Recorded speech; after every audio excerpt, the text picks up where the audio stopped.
All right, so if you made it through episode 1, first of all, thank you. Second of all, it was as much of a voyage to create as it was to watch. I'm sorry about the runtime. I promise future episodes, I'm trying my very hardest to make it. Forget bite size. That's never going to happen with me. More a 3-course dinner rather than a 17-course degustation. Yeah, we're trying. Sometimes a feast can be too much, okay? Now, I am the anti-gatekeeping vigilante. It is toxic to withhold information if you know it's going to help someone else, and it is our duty as evolved beings to try and pass on what we figure out along the way to make other people's lives a little bit easier. Life is hard enough. So as an owner of an AI agency, I want to pass on to you what I discovered throughout this production process that may help you if you are in an industry where you need to create content. And while in this late-stage capitalism hellscape, we are celebrated for being busy, we wear it like a badge of honor.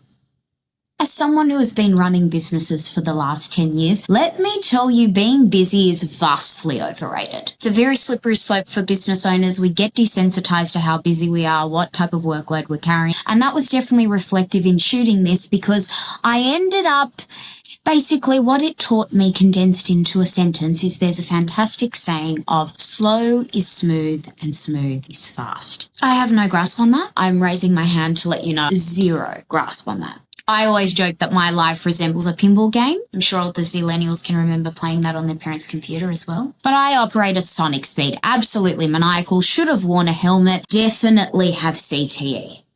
Insane. And another cliche many business owners will understand is personal deadlines always take the back seat to the business, the clients, the many hats that you wear and juggle. So your personal pursuits fall to the wayside. Now, because my corporate origins started in marketing, I certainly approached this through a very formal production, branded, very business-like approach to output, but it is also a passion of mine. If you haven't noticed, if pattern recognition isn't one of your strong suits, I love talking.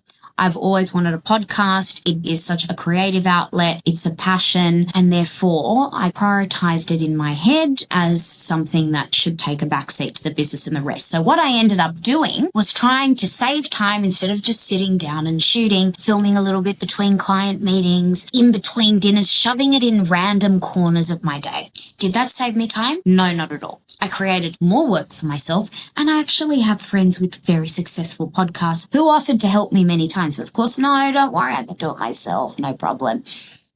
Live by the sword, die by the sword. What we need to remember is that creativity requires devotion, not just dedication. While it's a widely applauded word, dedication strips away the soul that we put into what we create. And as you can see in episode 1, there are a few continuity issues. When you are rushing, you make mistakes. Measure twice, cut once. The most toxic trait of highly competent people is they assume that they can do everything themselves and that they can figure it out even if they don't know how to do it off the bat. I'm here to tell you, don't do that. Now, I've said as a guest repeatedly on other podcasts that AI is not going to replace the creator. And it's not, but it will save you. Let me tell you, all the blood, sweat and tears I've put into building an AI agency over the last few years came in handy for my own podcast because I actually had tools that were able to help me both in recovering footage, optimizing content, basically avoiding even more labor-intensive lunacy in my very time-poor schedule. And listen, we might as well benefit from having all this tech. It's there for us to use. Although we're not going to unpack the fact that we've got all this AI and quantum technology and I've still yet to see a printer that works, but we'll shelf that for the moment. Now, in amongst the palaver that was the production of episode 1, I thankfully put many tools to the test and can assure you that almost anything is possible in terms of salvaging content. In one instance, there were 20 minutes of audio that I lost, but I still had the footage. So I actually went and found, yes, I am insane, an AI lip reading tool hosted on Replicate. I will attach the links for all the tools below, that was able to grab the audio to lip read what I had said in those 20 minutes of lost audio so that I could very easily pop that into a document and reshoot. And then I had the option of leveraging an AI voice replicator or just reshooting the content. Now, I ended up reshooting it because I decided I wanted to go down and deviate into another tangent, one of the million in the episode.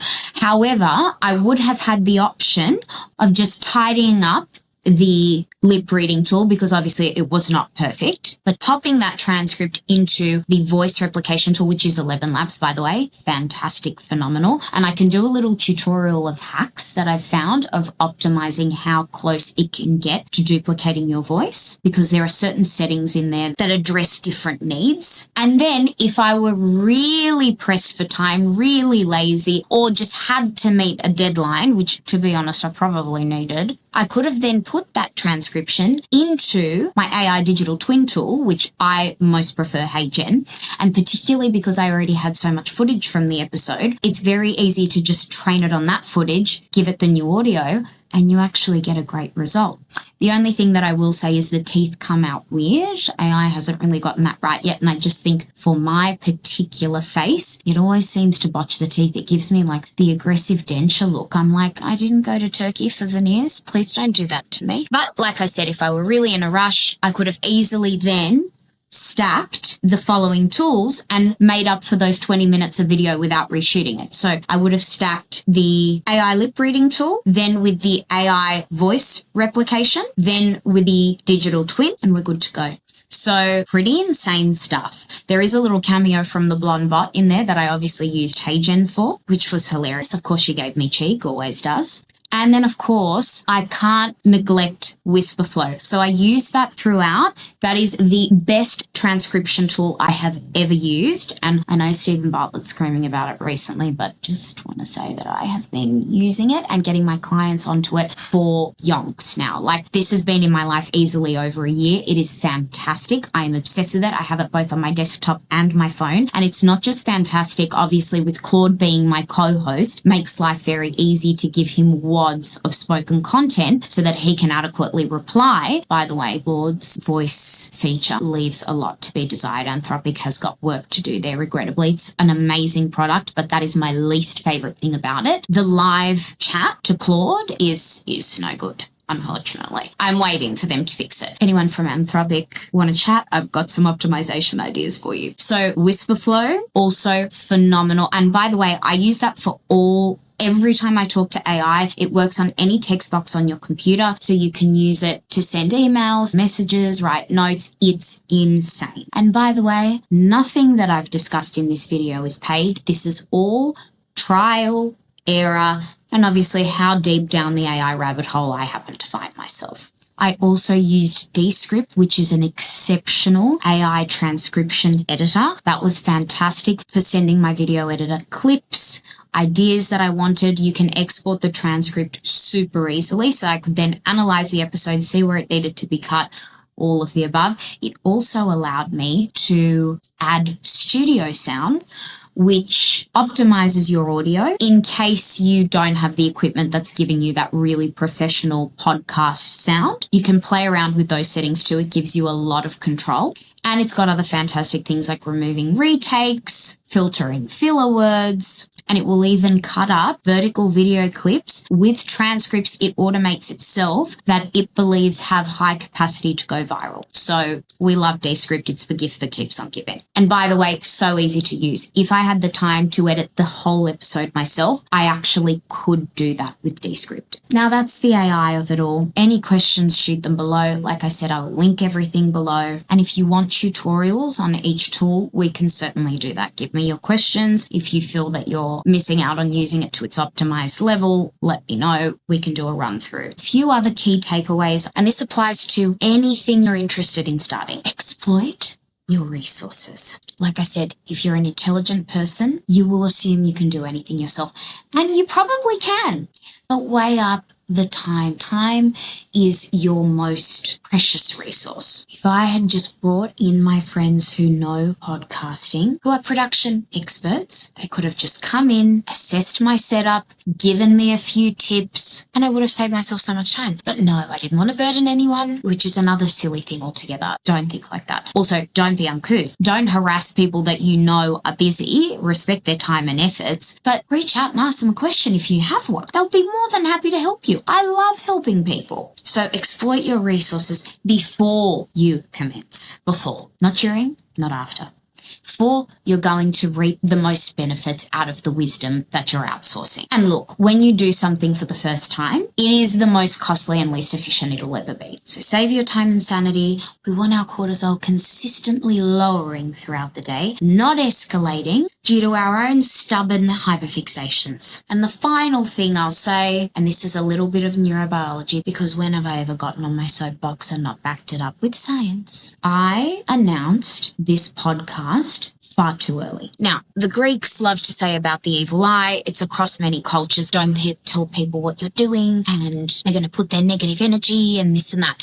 There is some truth to that. However, when you're a good person, your energy is protected one way or the other. And I am also a person that if I say I'm going to do something, I will do it. Even if it's delayed, even if it's not on the timeline that I may have planned that it was on, it's going to get done. But it is proven in neurobiology that when you tell someone you're going to do something, your brain receives the dopamine equivalent to actually doing it. Because dopamine's a motivating hormone at the end of the day. So once it's registered that you've said it / done it, your motivation drops. So I suggest once you've adequately measured and finally cut, then by all means, talk about what you've made, be proud of it, but be 80 or 90% there before you open your mouth about it. Exercise some impulse control. Anyway, I hope you found this helpful. A little bit of AI, a little bit of life advice, a little bit of business insight. And as you can now see, behind the curtain, it's just me, the bots, and the blabbing all the way through. Poor Claude, after episode 1, I'm sure he's with his cyber shrink right now. So word to the wise from the not so wise, do as I say and not as I do. Exploit your resources, take your time, treat your creations with the utmost devotion, and always leverage AI to help you create everything your brain feels it needs to put out into the world, because we all have something brilliant to bring to the table. So remove all the guardrails you can to unleash your creativity at its maximum. Now get excited for next episode. Episode 2 is an absolute banger. It is all about linguistic erosion, so get excited. And you are not ready for the guest episodes. Completely different format from Claude and I, and brings together two of my favorite things, talking, and I won't tell you the second so I don't spoil it, but incidentally both require the use of your mouth. So I will see you on episode 2. Make sure you try to power through episode 1. It is a made to watch podcast for various reasons you'll see as you go through. And also, given that it's deeply nestled in episode 1, I have posted the alien and AI chat of what I envisage these two forms of sentience talk about from observing us, because our species will never cease to give me secondhand embarrassment. So farewell for now. I'm going to mosey on back into the Matrix. Join Claude and I in episode 2.